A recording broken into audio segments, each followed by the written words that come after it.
All right, out in Radio Land here at KCAA. This is the Cool Veteran Hour.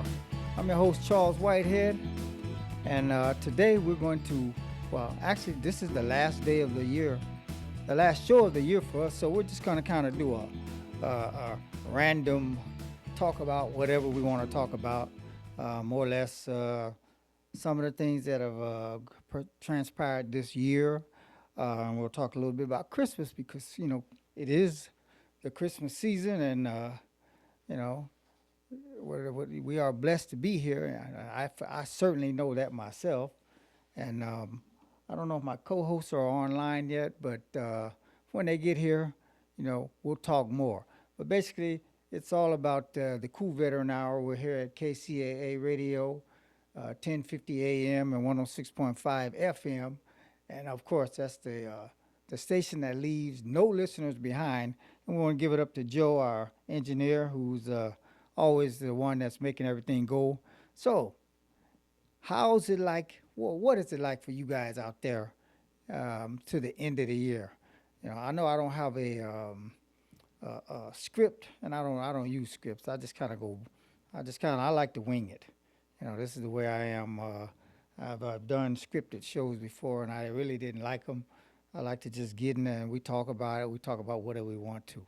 I can tell you that my time with I am a veteran. If you don't know, I am a veteran, U.S. Army Reserve vet. That was 1982. From 1981 to 87, I served. I have been. I'm a musician, and so the whole theme of the show is about music, veterans, disabled people. I'm a T10 complete paraplegic. I've been paraplegic for since 1987, auto accident. So I've had two major car accidents in my life, and at the end of the day, I'm still here, you know. And so what I just want to say is, I'm blessed. And I have I bought a sweatshirt that says I'm blessed. Of course, I didn't wear it today, but I wore my red camouflage because, like I say, Christmas is next week. This is the last show of the year for us here, and we want to make sure that we bring it in humbly and make sure that you guys know where we stand. I mean, I'm a Christian, you know, because I certainly believe in God, because He has been blessing me with all of the things that I've gone through.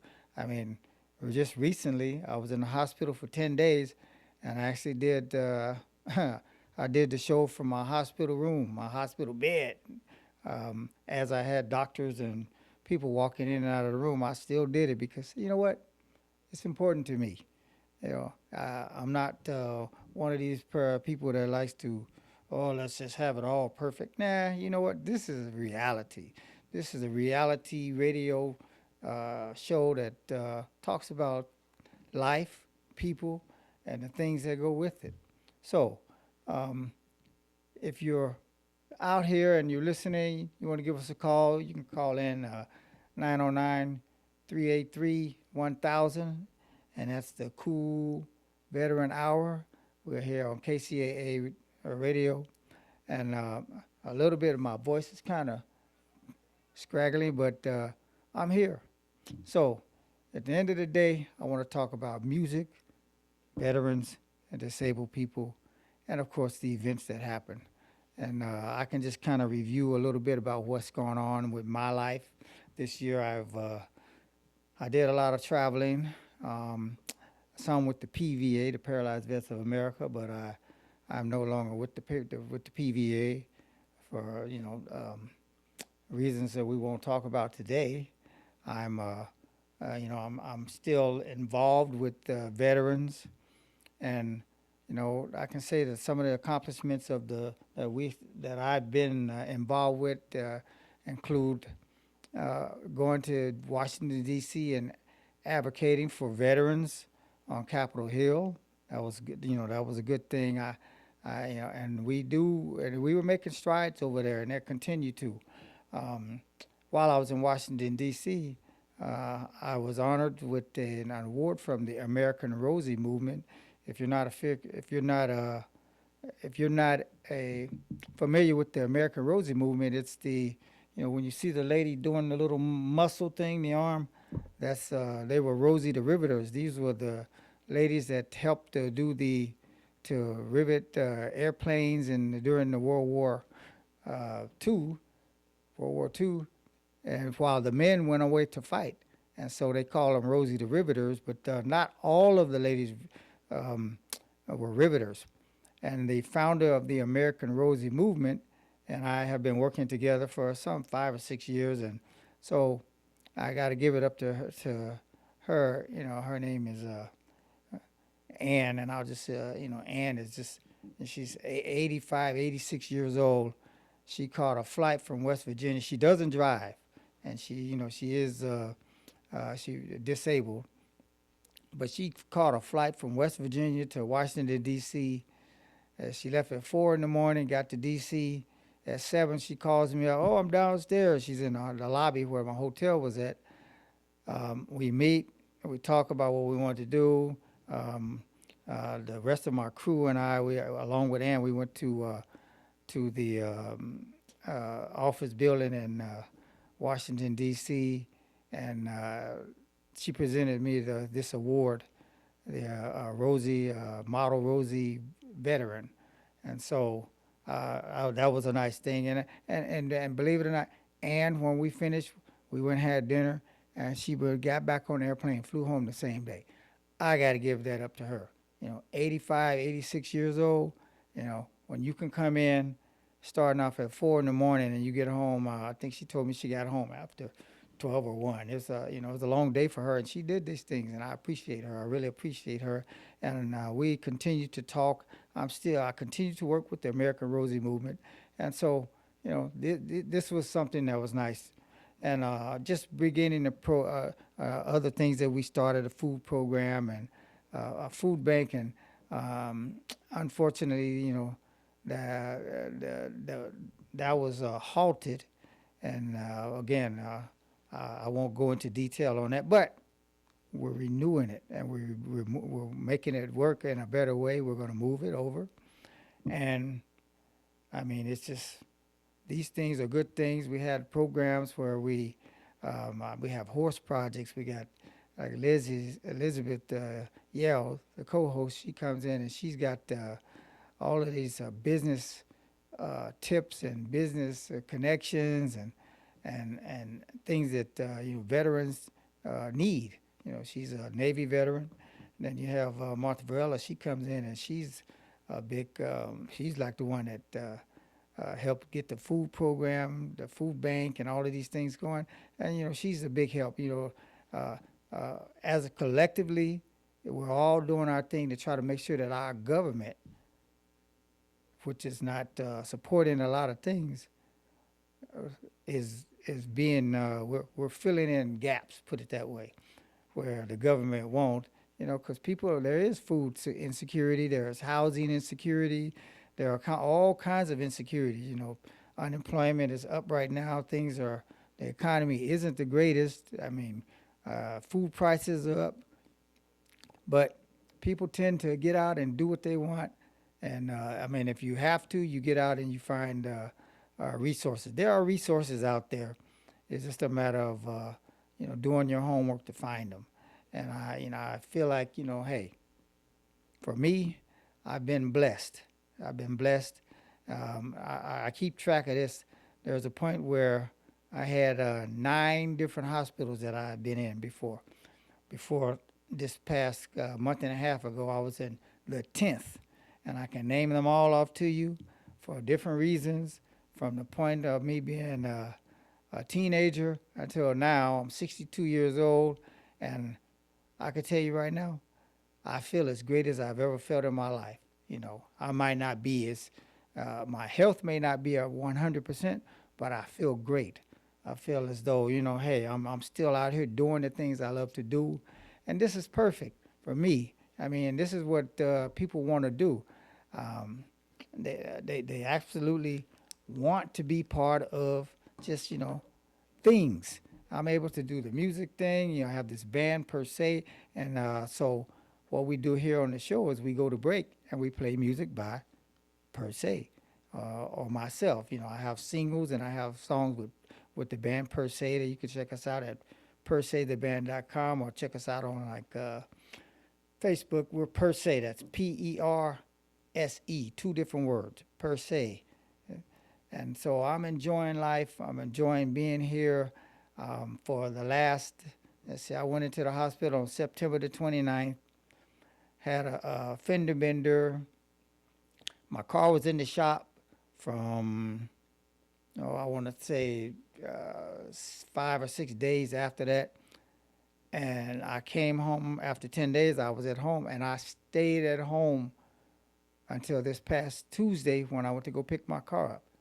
For me, staying at home, people are like, what? You? Yeah, I mean, because I'm always on the go. I love being on the go because I'm doing certain things I'm doing for the community, still being part of the Rancho family. I enjoy what I do, and that's just the way it is.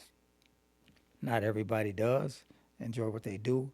I wish we all could, but it's because again, I got to give it up to God. He's the one that's blessing me. Without Him, there's no me. And this is the Christmas season, and they say, and the saying is, Jesus is the reason for the season. I'm enjoying it. Life is great.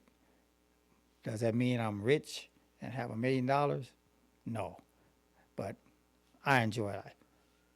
I don't know if my co-hosts have made it in yet. No, that's okay. We'll do this. What we'll do is we're going to take a quick 3-minute break, and when we come back, we'll just talk some more about me and the lifestyles and whatever it is we want to talk to get to the Christmas season. All right, Joe.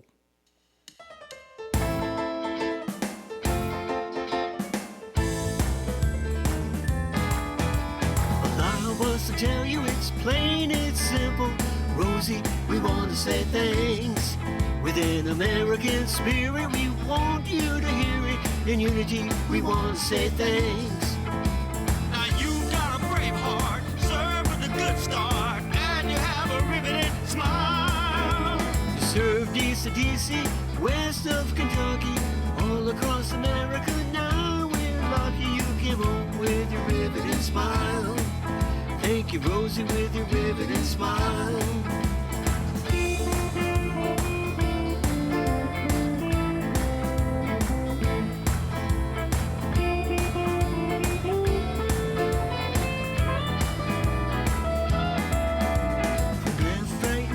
Thank you, summer and winter, for helping to win freedom's fight. It's most elevated, not complicated. Thank you, Rosie, with your riveting smile. Thank you, Rosie, with your riveting smile.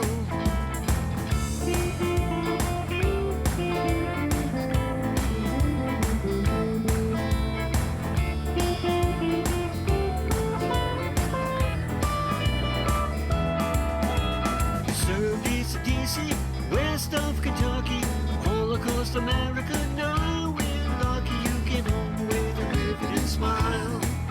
Thank you, Rosie, for your riveting smile. Thank you, Rosie, for your riveting smile. Thank you, Rosie, for your riveting smile. Thank you, Rosie, with your riveting smile. Thank you, Rosie, with your riveting smile. Thank you, Rosie, with your riveting smile. Thank you, Rosie, with your riveting smile. Thank you, Rosie, with your riveting smile. Thank you, Rosie, with your riveting smile. Thank you, Rosie, with your riveting smile. Thank you, Rosie, with your riveting smile. Thank you, Rosie, with your riveting smile.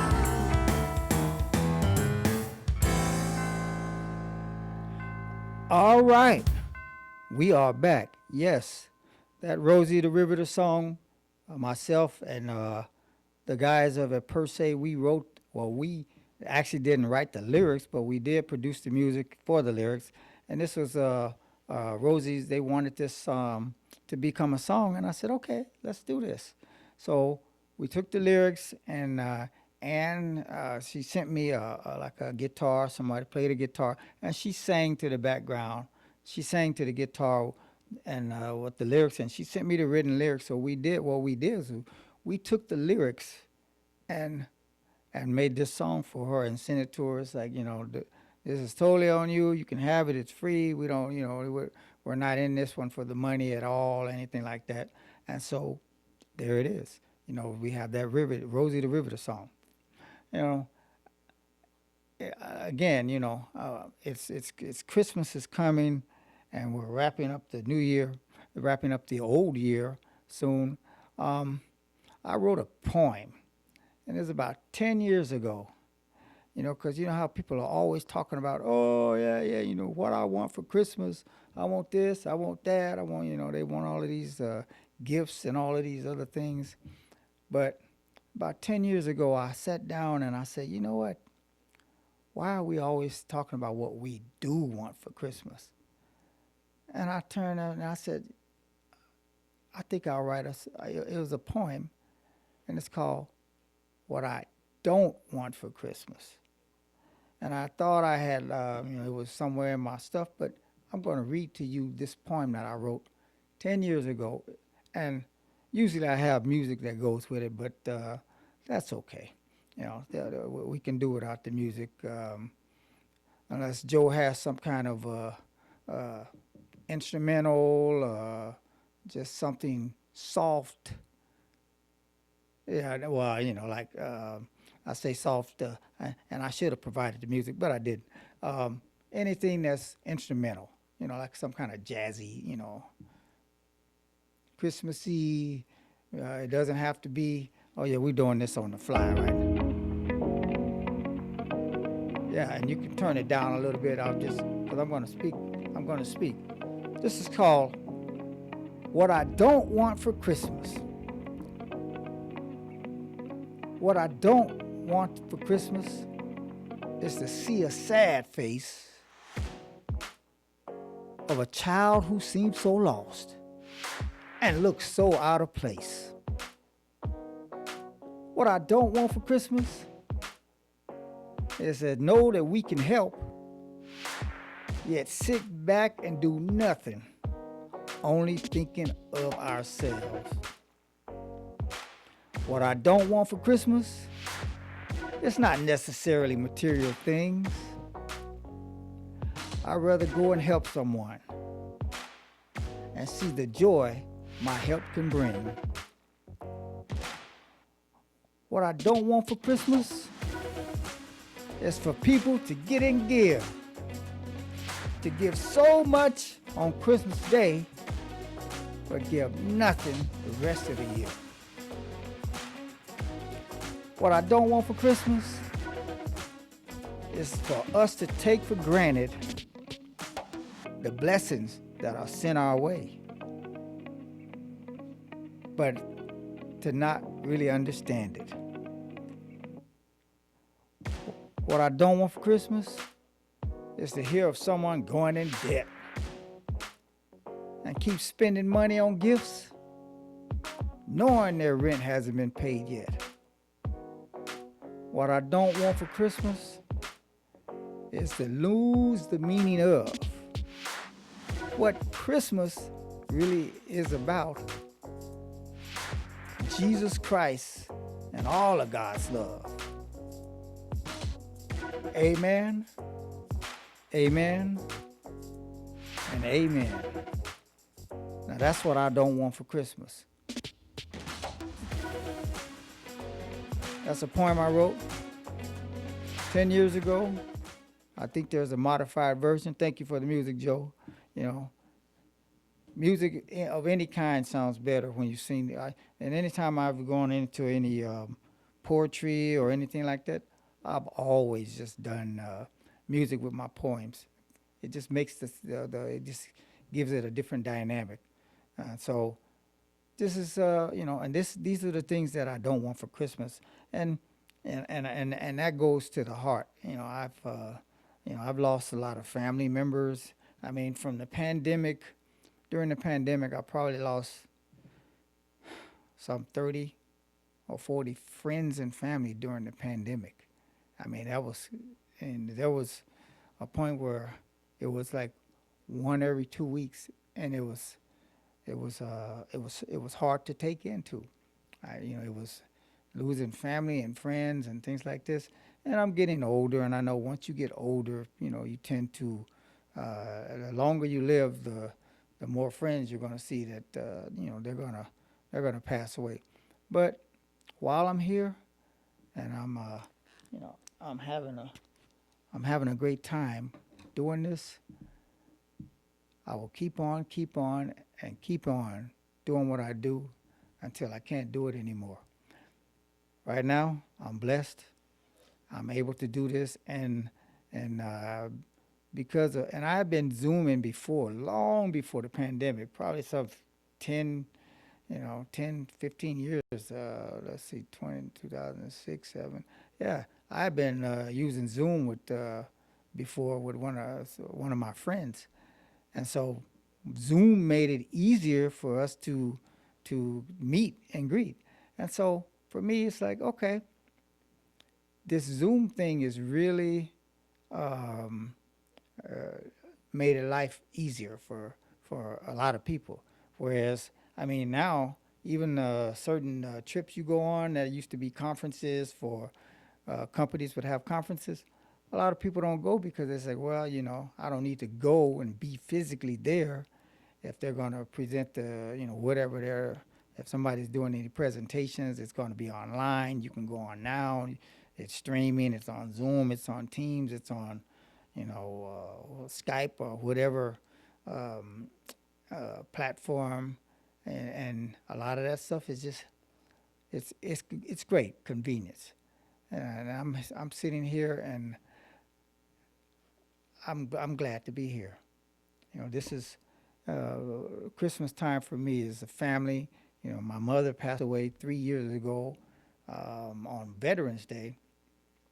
My father passed away 12 years ago, and let's see, my father passed away she died in 22, he died in 12, so 10 years before her. He was a veteran. Now, this is the thing about my family. My brother's a veteran, I'm a veteran. Um, my father was a veteran.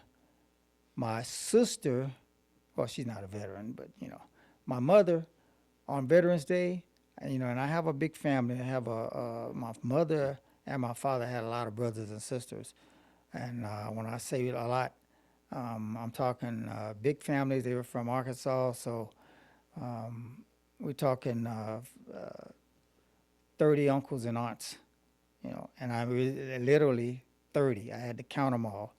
And so a lot of those uncles and some of my aunts and cousins, they're all veterans. Some of those are veterans. And on Veterans Day, although we would honor my father on Veterans Day, but we would also honor my mother because she passed on that day. And what my mother would do on Veterans Day is she would call all of the veterans. I mean, she would give them unless they were like, somewhere where they couldn't be reached, but she would call every veteran that she could call. She would call them. She would call me, my brother, my cousin. I mean, if they were out of state, if they were in the country, if they had a phone number, she would call them.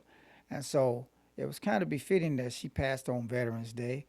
And, there are a lot of things a lot of memories that go. And just since we're talking about my mother, one of the highlights of my life, and I really mean this, is to go on The Price is Right with my mother. This was in 1996. She went on The Price is myself, my mother, and my cousin's wife. The three of us went on. My mother got on the show. She won $100. This was back in the Bob Barker days, not with uh, the current host. She got on the show. She won $100 for the exact bid. She got on. She won some prizes. She got on the wheel. She won $1,000 on the wheel. She went to the showcase. She won the showcase. She won a convertible car, some trips, and all. And at that time, I remember having I had a broken leg, and I had my leg was in a sling straight up. I used a wheelchair, and back then I was um, representing Rancho Los Amigos. They were trying to shut the hospital down, and I was so we were doing a lot of protesting, and I had a big stop sign on my wheel. So, but that was a highlight of my one of the highlights of my life. Being on there and just seeing my mother win and do her thing and win prizes on The Price is Right. And I mean, it was something to be. I mean, a lot of times you wonder about these game shows: are they real? Are they not? Or whatever.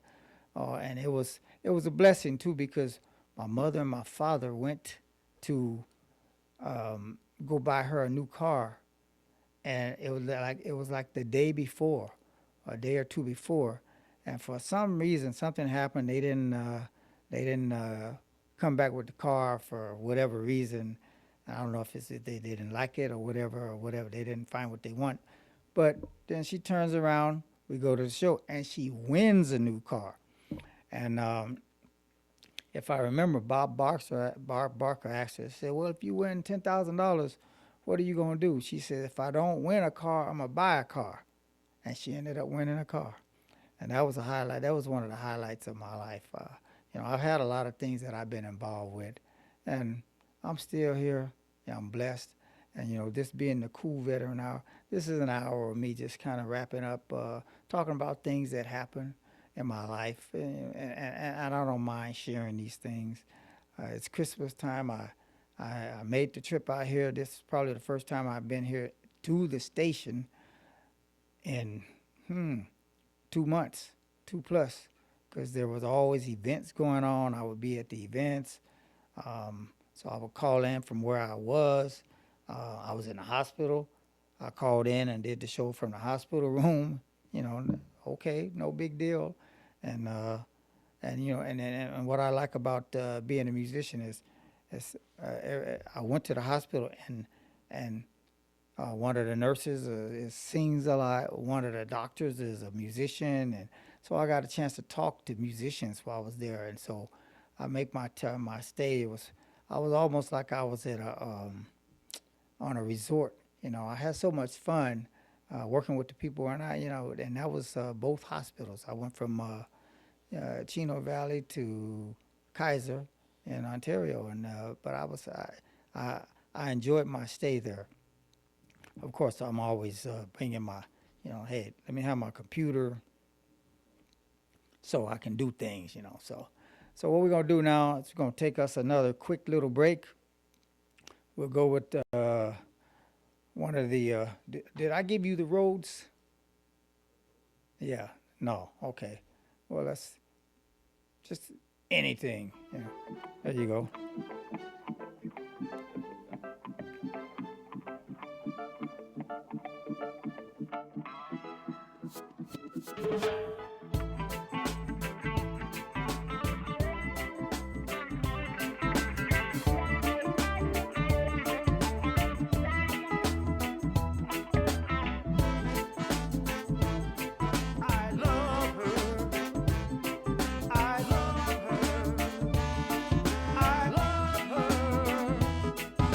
I wanna take time to tell you just how my love maneuvered through my world. I always had the highest respect for her because she was a Christian girl. I always thought of her as the prettiest thing a guy could ever wanna see. I don't know how she blew my mind. It's like she put a spell on me. She also used to think very high of me and thought that I was really cool. I remember when, back in the days, I used to make her laugh in school. That's because she's the one I gave my heart to. She's the one, No one compared to. she's the one, The one my love. she's the I'm one. always thinking of. Back in the days when I was young and every day was always good, hanging out with my homeboys in my old neighborhood. We used to talk all of the time about the girls that we would date. If you had 2 or 3 or more, you really topped the American game. There was the one, when she came around, with me she used to have her way. All she had to do was look in my eyes, and I was hers the rest of the day. That's because she's the one. I gave my heart to. She's the one. No one compared to. She's the one. The one my love. She's the one. I'm always thinking of. She's the one. That breaks me down. She's the I one. wanna be around. She's the one. And I must say that always makes my day. If you ever find one that's right for you, don't take them for granted. Love 'em and never let 'em get away from you. 25 years have come and gone. I'm proud to say I married her, and now we have kids that are grown. That's our dad. Every now and then I run into the guys I used to hang out with. Some of them are still into playing games. I guess they'll always be doing it. I can truly say the one that I have has surely been worth the wait. Yes, cause now she's my wife and my best friend. But best of all, she's my soulmate. I can tell you she's the one. I gave my heart to. She's the one. No one compared to. She's the one. That one my love. She's the one. I'm always thinking of.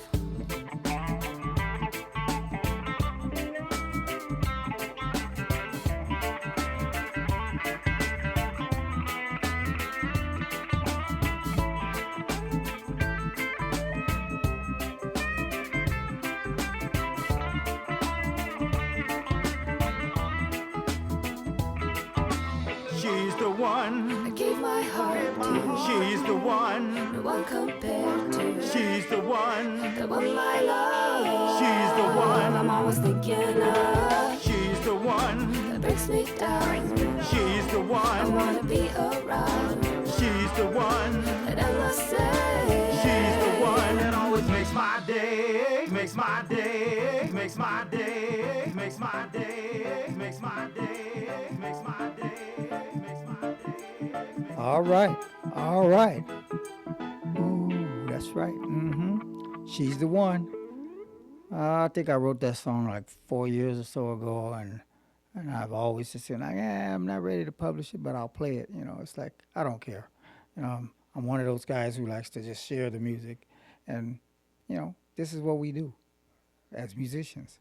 I'm not looking to get rich, and you have to be part of the chosen ones. I understand that. You know, sometimes I listen to the music, and I'd be like, how did these guys, you know, you hear stuff on the radio. I'm sure all of us can been at this point where you hear something and you say, this is terrible. How these guys get on the radio? But, you know, it happens. You know, that's called favor for them, I guess. You know, that's the way it happens. So, again, you know, the music thing is part of the whole show here. And when we get started in the next part of the year, when we start the Cool Veteran Hour, again, I'm Charles Whitehead, and I'm the host of the Cool Veteran Hour. And this show is about veterans, disabled people, music, and events, things like that. There are some big events that will happen and are in the planning right now. And, you know, I know Christmas time is here, coming around, excuse me, down just around the corner. We're going to make this, just enjoy Christmas and have family. If you have family, you know, we were fortunate to last year, well, it was, I think it was more or less Thanksgiving. But recently, we were given a bunch of turkeys to give away. And that's always a good thing, you know. And this program with the food is great. You know, Christmas is coming, and if everyone doesn't get a turkey, I know there are programs out there where you can get food and turkeys and all of the trimmings, and it's not all about the toys only anymore. Food is a big deal. Food insecurity is a reality. And we want to make sure that everyone's fed, nobody's left behind. If you have a problem and you think you need food, or if you need have resources, feel free to call me or feel free to send me an email at rolandman1, that's at AOL.com. Yeah, I'm one of those guys with the old school email. I have the new ones too, but that's ROLLINMAN, the number one, at AOL.com. If you have a food insecurity and you need some, like if you're, especially veterans, if you have if you need some resources, please feel free to call me and I can connect you with someone. Feel free to send me an email. I will connect you with someone, because the last thing we want to do is know that there's a lot of food out there and people aren't getting what they need. And, you know, it's a shame that even now we have people who have an abundance of food and a lot of it is being thrown away. It's just, the idea that major corporations, stores, and places like that, they're just throwing this food away. You know, the homeless people over at the in Skid Row and all of these different homeless. I mean, literally, when we were doing our food bank program, I was literally taking food to churches. I was going to churches. I was going to, especially like at Rancho Los Amigos in Downey, the rehab center. I would go to the farmer's market. I'm there to play the music, but I was bringing food, and people got used to that. You know, they got used to me bringing food, and I really enjoyed that. There was one point where in the food bank gave us like 2 pallets full of peanut butter, and I was dropping peanut butter off at Rancho, at the churches. I would go to churches, give them. I would go to homeless encampments and find these people. It was for a minute I was people, because I was the president of the California chapter, and people were calling me the peanut butter president. You know, but that's okay. You know, I was okay with that, and I really enjoyed taking and dropping food off to people who needed it, not just you know, just there to show. It wasn't about me. It was about me getting the food to them.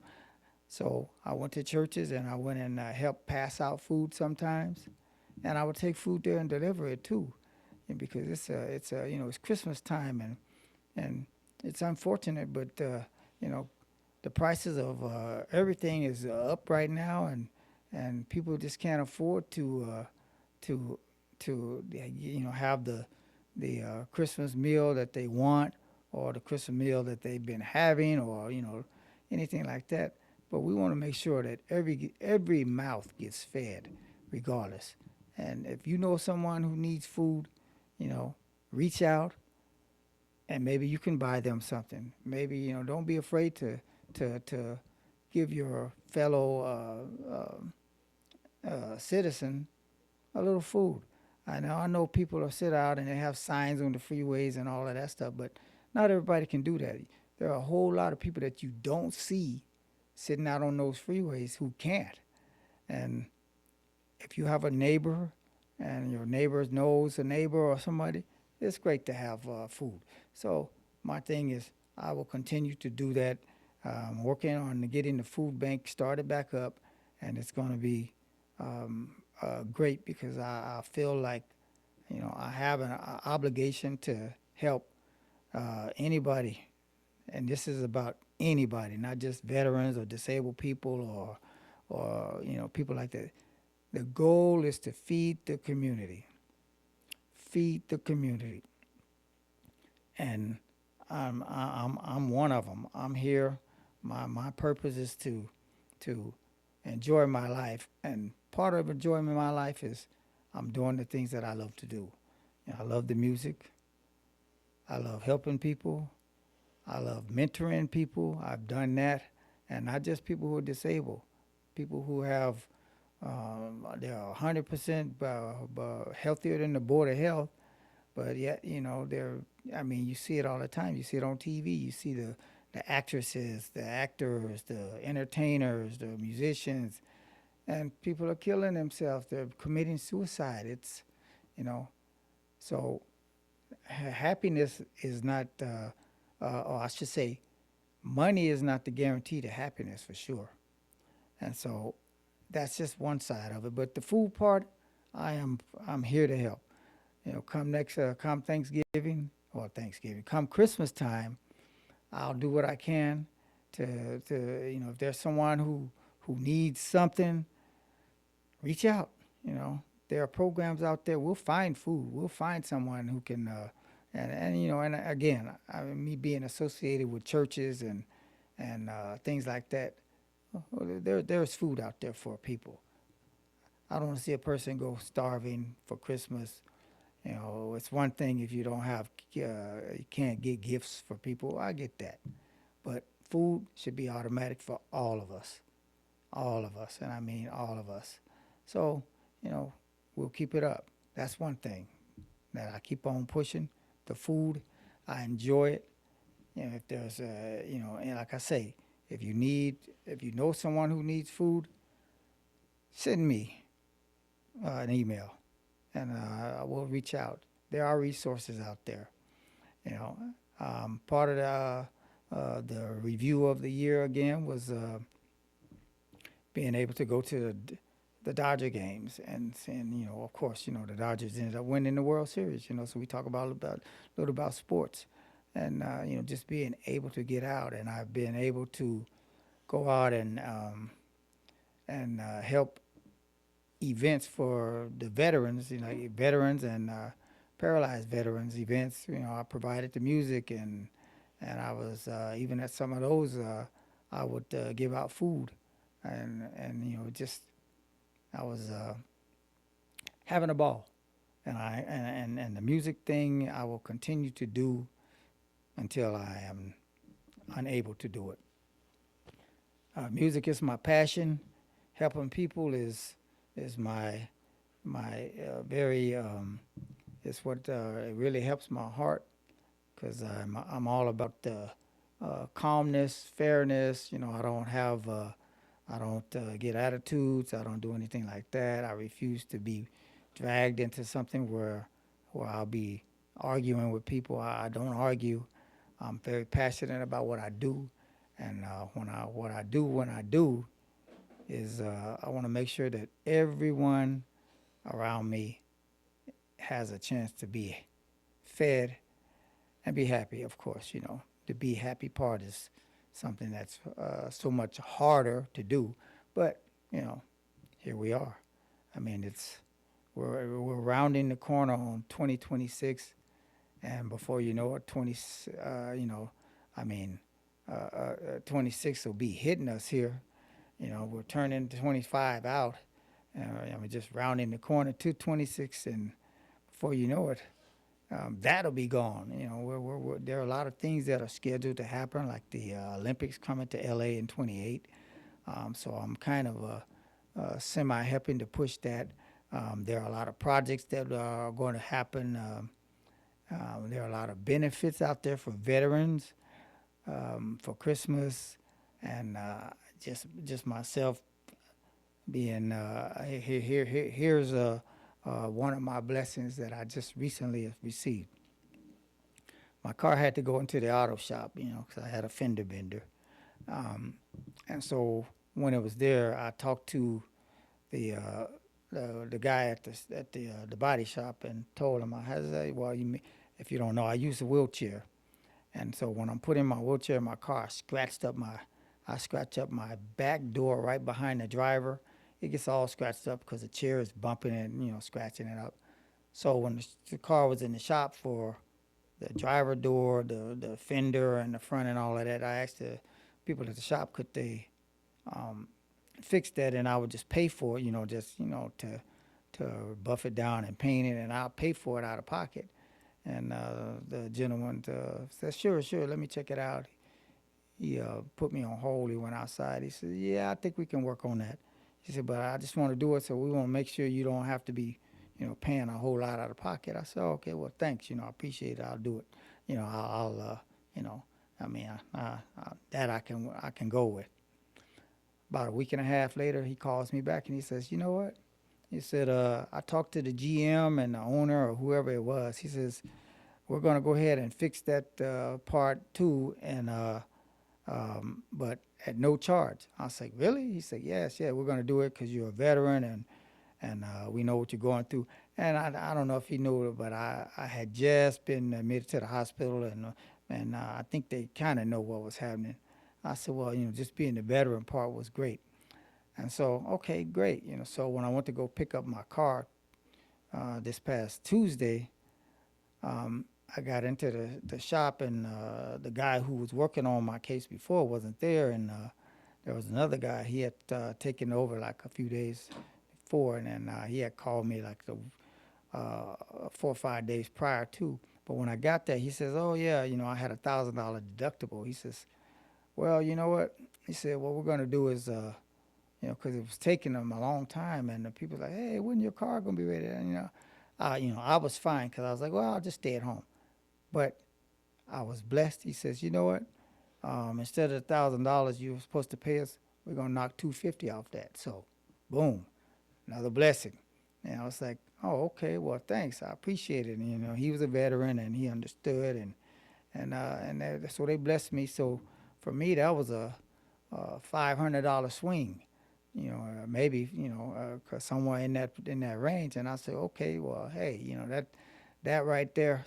And these are the kind of things that kind of come to you when you bless others, you will be blessed. And I really believe in that, So that worked out.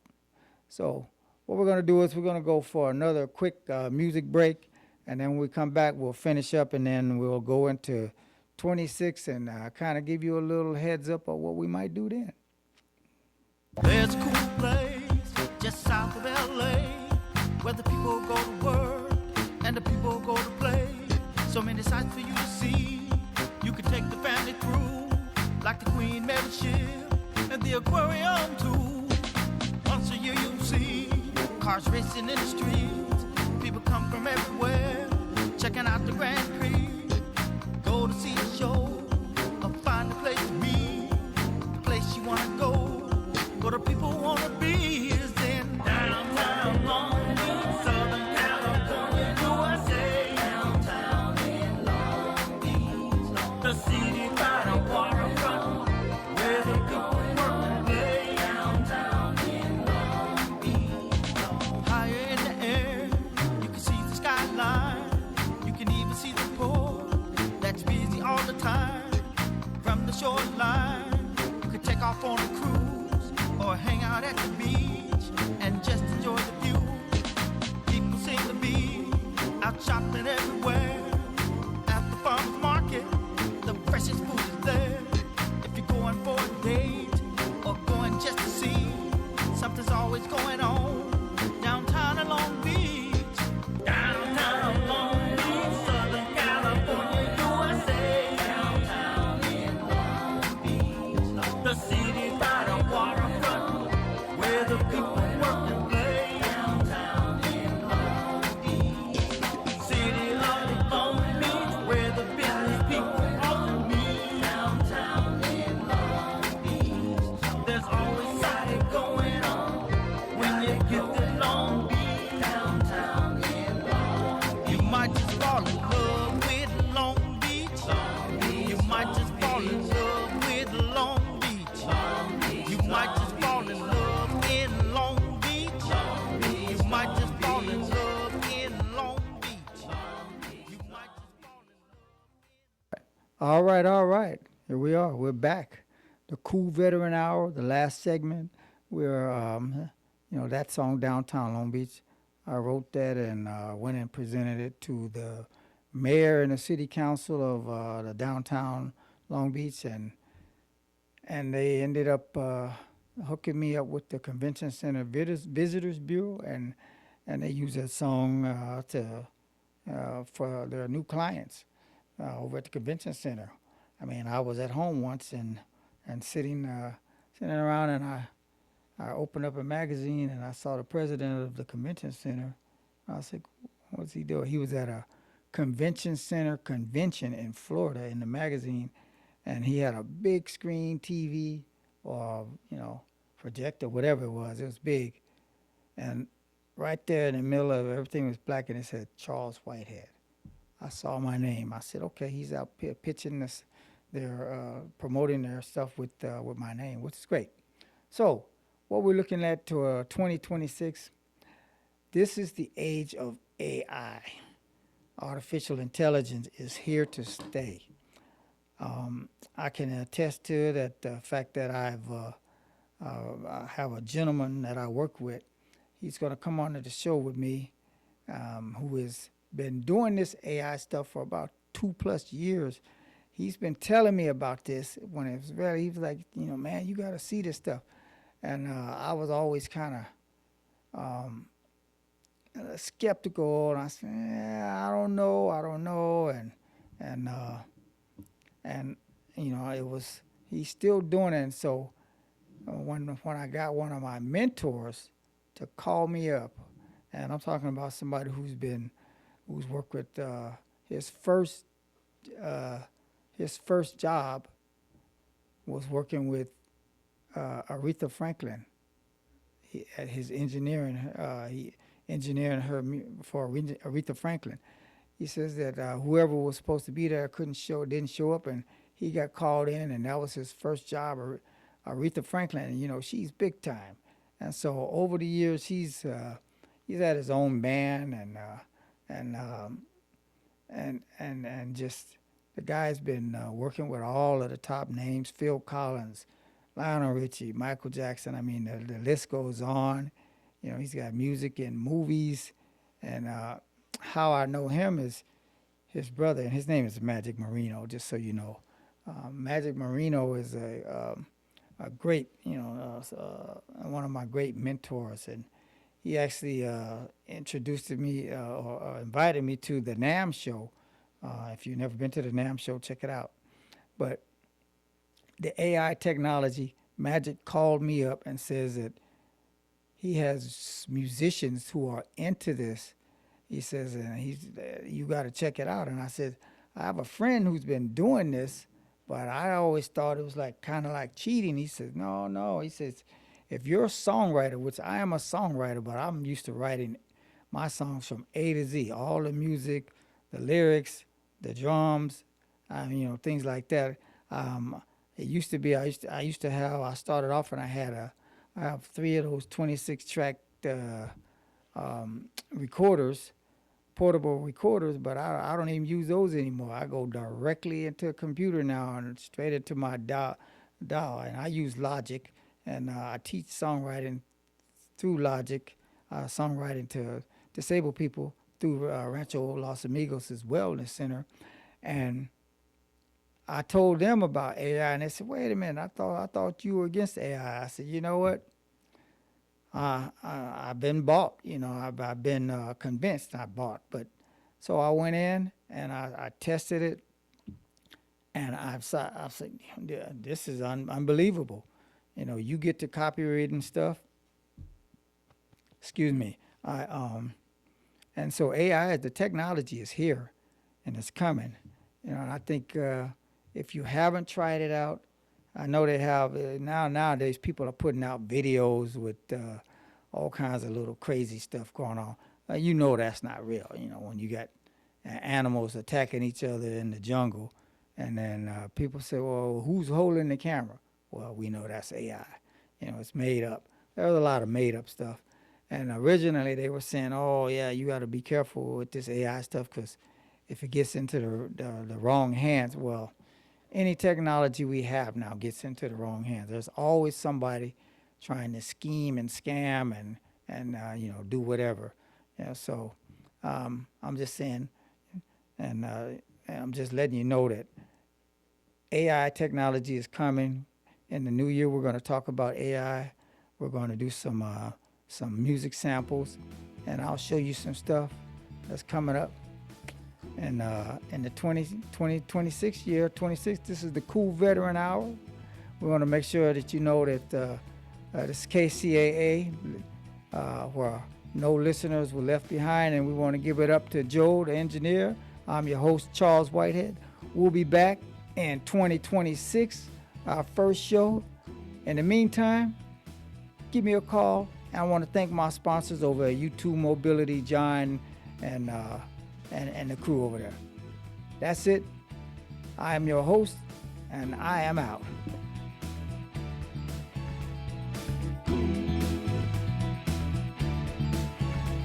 Get all the facts, all you need to know on KCAA Radio. Have you been a good boy or girl? It's the Winter Wonderland Toy Giveaway. Attention, all children in the San Bernardino area. Toyland has come to the Enterprise Building in downtown San Bernardino, located at 320 Northeast Street between 5th and 2nd Street.